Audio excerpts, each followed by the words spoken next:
அன்புள்ள நண்பர்களே, நபி ஸல்லல்லாஹு அலைஹி வஸல்லம் அவர்கள் 4 செயல்பாடுகளை விட்டும் இறைவனிடத்திலே பரிசுத்த தன்மையை வேண்டி உள்ளார்கள்.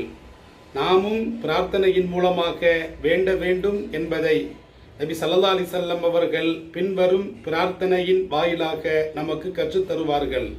அது என்ன பிரார்த்தனை என்று பார்க்கின்ற பொழுது, அல்லாஹும்ம தஹிர் கல்பி மினன் நிஃபாகி வ அமலி மினர் ரியாயி வ லிசானி மினல் கிதிபி வ ஐனி மினல் ஹியானதி ஃப இன்னக தஅலமு ஹாயினத்தல் அயுனி வ மா துஃபிஸ் சுதூரி.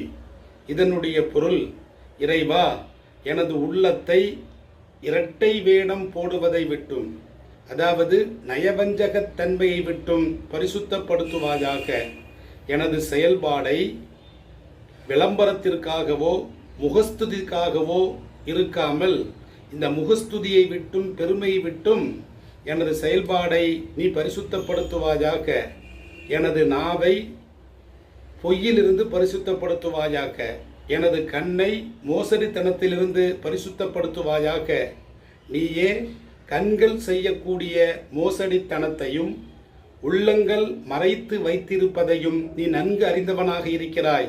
எனவே என்னை பரிசுத்தப்படுத்துவாயாக என்று நபி ஸல்லல்லாஹு அலைஹி வஸல்லம் அவர்கள் கேட்டிருக்கிறார்கள். நாமும் இந்த பிரார்த்தனையின் மூலமாக இரட்டை வேடம் போடுவதை விட்டும், பொய் பேசுவதை விட்டும், விளம்பரத்திற்காக நாம் செயல்படுவதை விட்டும், கண்கள் செய்யக்கூடிய மோசடித்தனத்தை விட்டும் இறைவனிடம் பாதுகாப்பு பெற்று நாம் தூய்மையானவர்களாக ஆகுவதற்கு இறைவன் அருள் பாலிப்பானாக.